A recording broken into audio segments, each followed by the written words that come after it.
Hello everyone, welcome to career want. इस video में हम आपको बताने जा रहे हैं, अगर आप नालंदा ओपन यूनिवर्सिटी में ऑनलाइन एडमिशन लेना चाह रहे हैं तो आपको कौन कौन से प्रोसेस से गुजरना पड़ेगा। एक एक स्टेप को हम पूरा बताएंगे। उसके पहले अगर मैं बता दूं, अगर आपने हमारे चैनल को सब्सक्राइब नहीं किया तो प्लीज़ सब्सक्राइब करो और साथ में बेल आइकन दबा दो, ठीक है। देखिए, Nalanda open university online admission process, online admission कैसे आप ले सकते हैं नालंदा ओपन यूनिवर्सिटी में। देखिए, सबसे पहले online registration details are available on the university website www.nalandaopenuniversity.com या फिर www.nou.ac.in, ठीक है। दोनों वेबसाइट में किसी पर भी आप एडमिशन रजिस्ट्रेशन कर सकते हैं, ठीक है। नालंदा ओपन यूनिवर्सिटी के दो वेबसाइट है, दोनों वेबसाइट को आप नोट कर लीजिए, ठीक है। अगला देखिए, candidate seeking online admission to various courses of Nalanda Open University are required to first register online। देखिए, आपको सबसे पहले रजिस्टर करना है। अगर आप चाहते हैं एडमिशन लेना नालंदा ओपन यूनिवर्सिटी में, सबसे पहले आपको रजिस्टर कराना है, ठीक है। दूसरा, kindly download the instructions for ready reference and follow the guidelines during the online filling the application. जितने भी इंस्ट्रक्शन वहाँ पे बोले जाएंगे, उसको एकदम फॉलो करके और आगे के रजिस्ट्रेशन वगैरह जो प्रोसेस है उसको कीजिए, ठीक है। On the landing page the web page which opens after you click on the admission link, please click on the new admission। मतलब आप एडमिशन लेना चाह रहे हैं तो वहाँ पे जब एडमिशन लिंक पर क्लिक करेंगे तो वहाँ पे न्यू एडमिशन लिंक पर क्लिक करना है, क्योंकि आपको भी पता है री एडमिशन होता है हर साल। जो ऐसे आप आपका एक साल हो गया तो फिर अगले साल री एडमिशन कराना पड़ता है, आपको भी पता है। तो for new applicant click on the blue button indicating new applicant, ठीक है। न्यू एडमिशन के बाद से क्रिएट एन अकाउंट पे जाना। सबसे पहले आपको रजिस्टर करना है, उसके बाद से एडमिशन लिंक पे क्लिक करना है, फिर न्यू एप्लीकेशन पे जाना है, फिर न्यू एप्लीकेशन पे जाकर न्यू एप्लीकेंट पे जाके फिर क्रिएट एन न्यू अकाउंट, ठीक है। उसके बाद से all information in the new candidate registration is compulsory and will have to fill up, ठीक है ना। उसके बाद से आपका रजिस्ट्रेशन वहाँ पे न्यू कैंडिडेट पे क्लिक करके आपका रजिस्ट्रेशन हो जाएगा, ठीक। उसके बाद से password of the candidate will have to entered by the candidate as per the following rules. देखिए, पासवर्ड आपको कैसे बनाना है, आपको भी पता है। बहुत सारे वेबसाइट पे रजिस्ट्रेशन करने के बाद आपको पासवर्ड नहीं बना पाए होते, क्योंकि उसमें स्पेशल कैरेक्टर का रूल्स लगाए रहते हैं, ठीक है। इसमें क्या रूल्स है मैं आपको बताता हूँ। देखिए, password should be minimum 6 character and maximum 13 character. Password आपका 6 से 13 अंक के बीच में होना चाहिए, ठीक है।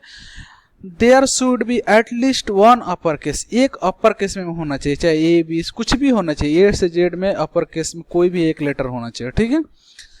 There should be at least one lower case, और ए से जेड तक आपको एक लोअर केस लेटर होना चाहिए, ठीक है। There should be at least one number, एक नंबर होना चाहिए। 1 से लेकर 9 के बीच में कोई भी एक नंबर होना चाहिए, ठीक है, मिनिमम।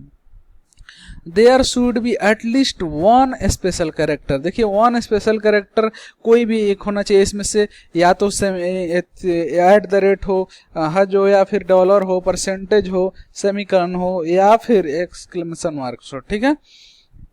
जैसे एग्जाम्पल ऑफ पासवर्ड, देखिए शुक्ला में एस कैपिटल है, SHUH छोटा स्मॉल है, और UKLA @2020। आपने देखा इस पासवर्ड को, इस तरह से अपना पासवर्ड बना सकते हैं। कोई भी नाम हो तो ABC नाम है तो जैसे A कैपिटल BC @123, ऐसे पासवर्ड अपना बना सकते हैं। @ अपना डेट ऑफ बर्थ डाल सकते हैं, जो भी हो, ठीक है। देखिए, उसके अलावा देखिए, after filling of the form and clicking on the register button the candidate will receive an email and SMS with all the credential for login, ठीक है। उसके बाद से जैसे ही आप रजिस्ट्रेशन पर क्लिक करेंगे, रजिस्टर बटन पे, वहाँ पे आपके पास आपके मोबाइल पे मैसेज आएगा, उसका क्रेडेंशियल लॉगिन का क्रेडेंशियल का मैसेज आएगा, यूजर ID और पासवर्ड का, ठीक है। देखिए, user name which will be also the application number, जो भी आपका यूजर नेम होगा वो एप्लीकेशन नंबर होगा, और पासवर्ड एंड OTP जो इतना आएगा आपको यहाँ पे आपके मोबाइल पे, ठीक है। उसके अलावा candidate will also be taken to OTP page where the candidate will have to enter the OTP। उसके बाद से वहां पे OTP पेज पे आपको जाना है, फिर OTP आपको फिल करना है। After entering OTP candidate will be taken to the main application form. जैसे ही आप OTP इंटर करेंगे आप मेन एप्लीकेशन फॉर्म पे चले जाएंगे। Please remember your application number and password, these will be required for login to the application portal. If you forget the same can be obtained from the email and SMS received by the candidate। जो भी आपके email और SMS पर जो credential आया है, user ID और password, application number और पासवर्ड, वो आपको याद रखना है, ठीक है, क्योंकि दोबारा लॉगिन करने के लिए वो आपको जरूरत पड़ेगी। All star marked field on the main application form are compulsory. जो जिस भी लाइन में स्टार लगा हुआ है उसको आपको कंपल्सरी है, आपको भरना ही है, ठीक है। The compulsory information will have to fill it before final submission. मतलब अगर आप जो भी जहां भी स्टार लगा हुआ है आपको फाइनल सबमिशन से पहले फिल अप करना ही है उसको, ठीक है। उसके अलावा देखिए, candidate can save the form in draft mode and can log in again for completing the submitting it। Candidate can save the form in draft mode, वहां पे ड्राफ्ट मोड में सबमिट कर सकते हैं। और candidate log in again for completing, जैसे आपने कुछ डिटेल्स भर दिया, ठीक है, उसके बाद से कुछ इन्फॉर्मेशन जो आपके पास नहीं है आप और कुछ देर बाद अवेलेबल होगा, 1-2 दिन बाद अवेलेबल होगा, तो वहाँ पे आप ड्राफ्ट में सबमिट करके आप वहाँ से एग्जिट हो सकते हैं, फिर दोबारा लॉगिन करके ड्राफ्ट से एडिट करके आप फिर दोबारा फिल कर सकते हैं form. For submission of the form filling of a captcha is must. मतलब आप सबमिशन फॉर्म कर लिया, आपको कैप्चा डालना ही डालना है, ठीक है। उसके अलावा देखिए, applicant shall choose the course in which he or she wishes to apply based on the eligibility. The applicant is advised to check eligibility of the courses before making choice. जैसे आप अपने चॉइस के अनुसार से course को choose कर सकते हैं, लेकिन जो भी कोर्स चॉइस करते हैं आप उसके पहले आप उसकी एलिजिबिलिटी देख लीजिए। मतलब जैसे आप BBA करना चाह रहे हैं, चाहे MBA करना चाह रहे हैं, चाहे MCA, चाहे BSc करना चाह रहे हैं, तो आप देख लीजिए आपने उसके पहले BSc मतलब क्या होना चाहिए आपको उसके पहले की डिग्री, ताकि आप BSc कर सकते हैं, उसकी देख लीजिए एलिजिबिलिटी, उसके बाद से आप उसको अप्लाई कीजिए, ठीक है। उसके बाद से candidate can take admission in only one course, there is no provision for applying in multiple course.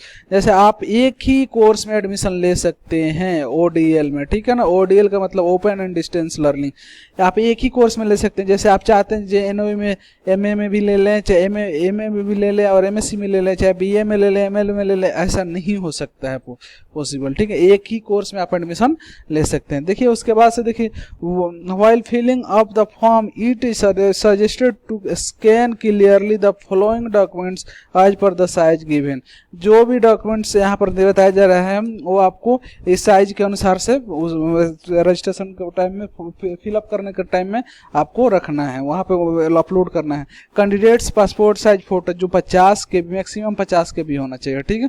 Candidate signature in English 30 के भी का होना चाहिए, कैंडिडेट सिग्नेचर इन हिंदी 30 के भी का होना चाहिए, और कॉपी ऑफ मार्कशीट आपका 100 के भी का होना चाहिए। ध्यान रखिए इन सब चीज़ों को, 50 के बी का फोटो, 30 के बी का हिंदी और इंग्लिश सिग्नेचर, और 100 के बी का मार्कशीट आपका होना चाहिए। हाँ, यहाँ पे आपको मार्कशीट वही लगाना है जो आप, जैसे आप BSc में ले रहे हैं तो आपका BA का मार्कशीट लगाना है, ठीक है। In the mandatory upload section, the applicant has to upload clear scanned documents of the following।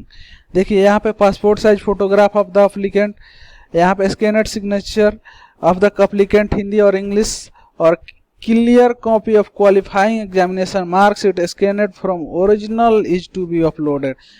Clearly scan your original mark sheet for uploading. A scan of a Xerox photocopy mark sheet will not be accepted। अगर आप Xerox से photocopy upload करते हैं तो आपको accept नहीं किया जाएगा, ठीक है। उसके बाद से देखिए यहाँ पे क्वालिफाइंग एग्जामिनेशन में क्लियर कॉपी ऑफ एग्जाम, जो भी आपका लास्ट, मैंने आपको बताया जो भी लास्ट आपने एग्जाम क्वालिफाई किया, मतलब जो भी आपकी एलिजिबिलिटी है उसका आपको जैसे बीए कर रहे हैं तो आपको इंटर का मार्कशीट लगाना है, ठीक है, इस तरह से आप समझ सकते हैं। Please note that it is not compulsory to fill up the entire application at one go. A candidate can preserve already filled up information by saving the form in the draft mode and later on can complete it and submit it। देखिए ऐसा कोई जरूरी नहीं है कि आपने एक बार registration किया और उसके बाद से पूरा सबमिट फिल अभी ही करना है, ऐसा कुछ नहीं। आप थोड़ा इन्फॉर्मेशन डालकर उसके बाद से फिर थोड़ी देर के बाद 1-2 दिन 4 दिन के बाद फिर अपना ड्राफ्ट मोड से हटाकर फिर अपना भर सकते हैं। ऐसा नहीं है कि आप एक बार रजिस्टर किए तो अभी ही भरना है।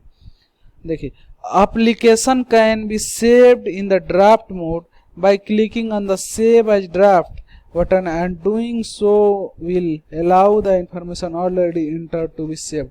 जो भी आप इंफॉर्मेशन इंटर किए हैं उसको वहां पे क्लिक, वहां पे नीचे सेव एज ड्राफ्ट मोड पे क्लिक करना। अगर आप भी फिलअप नहीं करना चाह रहे हैं तो save as draft mode click करके आप वहां से लॉग आउट हो सकते हैं, ठीक है। Before submitting, the candidate can preview the filled of application by clicking the preview। अगर बिफोर फुल सबमिट करने के बाद, फाइनल सबमिट करने के बाद आपको उसके पहले आपको पहले प्रीव्यू करना है। उसके बाद से प्रीव्यू करके आपको देखना है मैंने जो भी इंफॉर्मेशन इंटर किया है वो सही है नहीं है। अगर नहीं सही है तो उसमें जो भी गलत है आप एडिट करके आप वहाँ पे सबमिट कर सकते हैं, फिर वहाँ पर चेक अपना चेंज कर सकते हैं, ठीक है। देखिए यूजर या कैंडिडेट कैन चेंज और edit information in the application as long as the application is not submitted। Once the application is submitted, candidate cannot change or edit or modify the information। For any correction in the application form, the candidate will have to visit Nalanda Open University, Patna। Therefore, candidates are advised to check the form carefully before final submission। देखिए आप एक बार final submission submit कर दिया अपने form को, दोबारा आप ना ही चेंज कर सकते हैं, ना ही एडिट कर सकते हैं, ना ही मॉडिफाइड कर सकते हैं, ठीक है। तो इसलिए आपको सलाह दिया जाता है कि आप उससे पहले चेंज करो, आप अपने आप को उस अपने एप्लीकेशन फॉर्म को प्रीव्यू करें, उसके बाद अच्छे तरह से उसको मिलाएं, जो भी इंफॉर्मेशन इंटर किया उसमें कहीं गलत तो नहीं है। अगर नहीं गलत है तो फिर आप फाइनल सबमिट कीजिए, क्योंकि आप एक बार सबमिट कर देंगे दोबारा आप उस चीज़ को चेंज नहीं कर सकते। दोबारा अगर आप गलती से मतलब अगर गलती एंटर कर दिए हैं और चेंज करना चाह रहे हैं तो फिर आपको नालंदा ओपन यूनिवर्सिटी जाना पड़ेगा। इसलिए अच्छा है कि पहले ही आप चेक कर लें, ठीक है। दूसरा देखिए, अगला देखिए, after final submission of application form the candidate will be taken to payment page.